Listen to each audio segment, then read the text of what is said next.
For advertisement, call 8125893028. Our Gmail maxtvtelugu@gmail.com.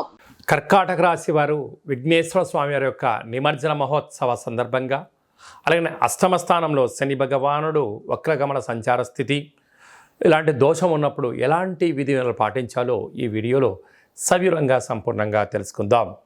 కర్కాటక రాశిలో ఏ నక్షత్రాలు వస్తాయనగా పునర్వసు నక్షత్రంలోని చివరి పదం 4వ పాదము, పుష్యమీ నక్షత్రంలోని 4 పాదాలు, ఆశ్లేష నక్షత్రంలోని 4 పాదాలు కలిపితే కర్కాటక రాశి. అలాగనే చాలామందికి పుట్టినటువంటి కాల సమయంలో డేటా ఆఫ్ బర్త్లో లేనటువంటి కారణం వలన పేరు యొక్క మొదటి అక్షరాన్ని అనుసరిస్తూ ఆ రాశిని తెలుసుకొని ప్రయత్నం చేద్దాం. హీ, హూ, హే, హో, డా, డి, డు, డే, డో అక్షరాల వారందరూ కర్కాటక రాశి జాతకులే. కర్కాటక రాశి యొక్క అధిపతి చంద్ర భగవానుడు.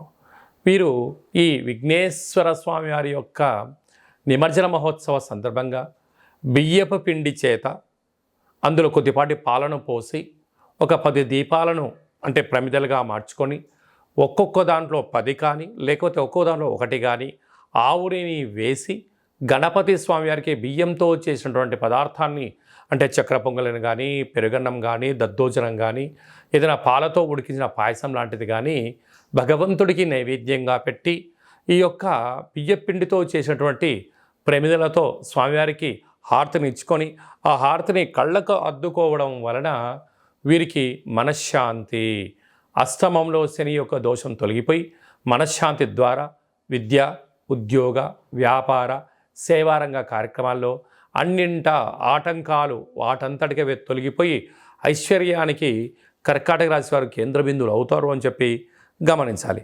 అలాగనే వీరికి 2వ స్థానంలో బుధ భగవానుడు సంచారం చేయడం వల్ల మంచి బుద్ధి, మంచి జ్ఞానం వల్ల రాబోయే కాలంలో మంచి వ్యాపార సామ్రాజ్యానికి వీరు కేంద్ర బిందువులు కాబోతున్నారని చెప్పి గమనించాలి. తృతీయంలో 3 గ్రహాలు సంచారం చేయడం వలన గతించినటువంటి వారందరికీ ఈ యొక్క మీ సాంప్రదాయాలకు అనుకూలంగా వారికి ఆత్మను తృప్తించగలిగితే అంటే రావచ్చే స్థిరాస్తులు, చరాస్తులు, ఉద్యోగాలు, వ్యాపారాలు, అన్నదమ్ముల మధ్య ఐక్యత అన్నింటా విజయం కర్కాటక రాశి వారు సొంతం అవుతుందని చెప్పి గమనించాలి. అలాగనే అష్టమ స్థానంలో శని భగవాను ఉండడం వల్ల మీ జన్మ నక్షత్రం రోజున పూర్ణిమ, అమావాస్య తిథులు ఎందున దూర వాయు జల ప్రయాణాలు పెట్టుకోవద్దు. వీలైనంత వరకు మౌనంగా ఉండడం, ఆవేశానికి దూరంగా ఉండడం, అనర్థాలుగా మాట్లాడకపోవడం, ఫేస్బుక్లో కానీ వాట్సాప్లో కానీ ఇష్టం వచ్చిన వీడియోలను షేర్ చేసినట్లయితే దీనికి చాలా విపరీతమైనటువంటి ఇబ్బందికి మీరు గురయ్యే పరిస్థితి చాలా అధికంగా ఉంటుందని చెప్పి గమనించాలి.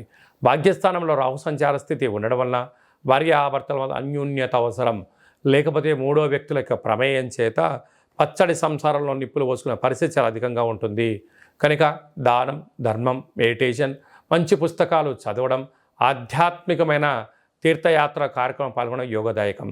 వ్యయంలో కుజుడు ఉండడం వల్ల కుజదోష ప్రభావం కారణం వల్ల శత్రువులు పొంచి ఉన్నారు, తస్మాత్ జాగ్రత్త.